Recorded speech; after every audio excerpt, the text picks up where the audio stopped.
Amazing morning mga ka-Toyota! Bigyan natin ng quick reviews itong Corolla Cross V-Variant natin.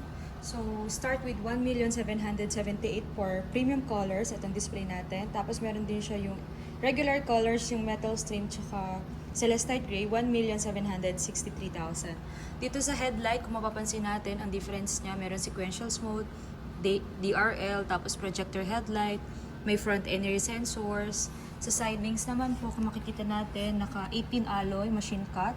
Dun sa G-Variant, 17 lang siya yung size natin. Tapos one tone. Dito sa side wings, meron siyang chrome lining sa upper part. Mas elegant look. Pag yung G-Variant, rubber lang siya.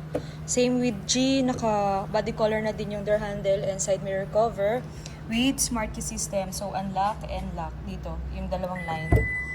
Yan. Dito po sa sidings pa din, sa loob. Yan. Manual adjustment ng mga side mirror natin.